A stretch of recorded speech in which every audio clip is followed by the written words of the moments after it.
Bienvenue, aujourd'hui nous allons étudier un chapitre du cours Psychologie de développement et des différences individuelles, c'est les théories explicatives de la psychologie du développement. La psychologie du développement est une des branches de la psychologie qui s'interroge sur la mise en place des processus mentaux, des comportements, des performances, des habilités, en essayant de comprendre pourquoi elles se développent, se changent ou se perdent au cours de la vie. Cette théorie s'est construite dès le début du XXe siècle avec les travaux de Freud, Piaget, Erikson et beaucoup d'autres qui ont eu des approches très différentes et parfois même très opposées. Elle s'intéresse à tous les aspects du développement psychologique, cognitif, langagier, affectif et sociaux entre la période prénatale et la mort. Théorie de la psychologie du développement. À travers la présentation des théories expliquant la croissance psychologique humaine, on constate que toutes les explications présentées par ces théories constituent encore à ce jour un modèle pionnier en psychologie, car elles traitent de la croissance humaine depuis la naissance de l'individu jusqu'à la fin de la vie en ses différents types, y compris psychologique, cognitif, apprentissage, développement social. Tous attirent l'attention sur le côté positif de la personnalité humaine en mettant l'accent sur la capacité humaine à surmonter les crises de sa croissance. Se compose à 4 théories. Théorie psychanalytique. Cette théorie analytique traitait de l'aspect psychologique en théorie et en pratique est reposée principalement sur le sujet de la conscience, qu'elle ne considérait pas comme une petite partie de la vie psychologique et déterminante son centre dans l'inconscient. Théorie du développement cognitif.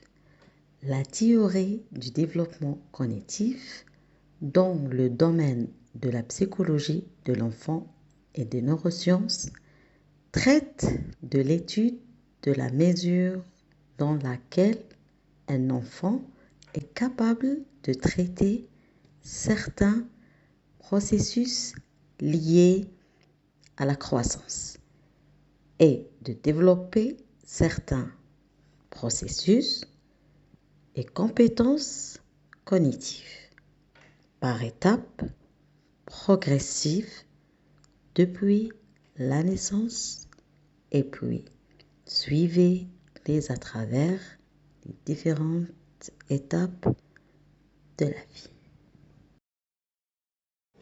La théorie d'apprentissage. Les théories de l'apprentissage sont nombreuses et diversifiées et se sont développées au cours du temps. Elles s'intéressent à l'interprétation et à la compréhension des phénomènes liés au domaine de l'apprentissage, selon chaque école philosophique, séparément. Expérience. Théorie du développement psychosocial. La théorie du développement psychosocial fait partie des théories qui expliquent le comportement de l'individu dans le domaine de la psychologie du développement.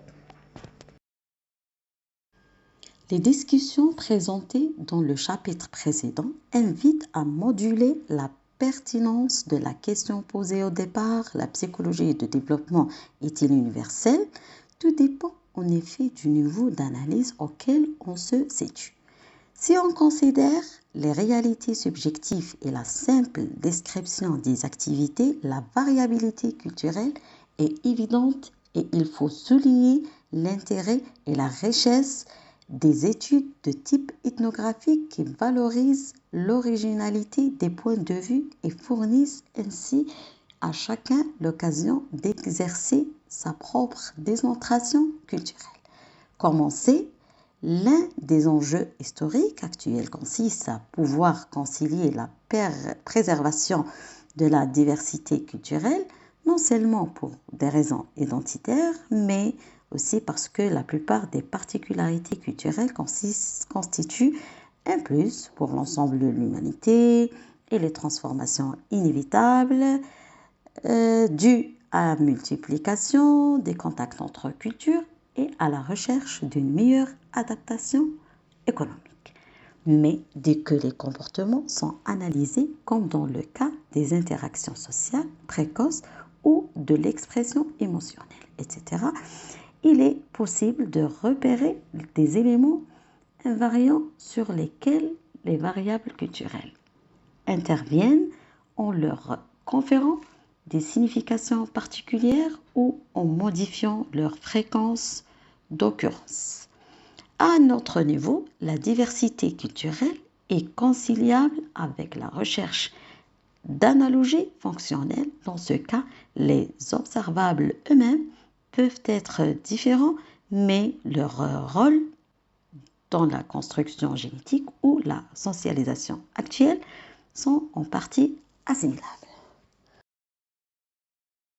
Pour enrichir le cours, les références suivantes ont été utilisées. À la fin, je vous remercie pour votre écoute et votre suivi.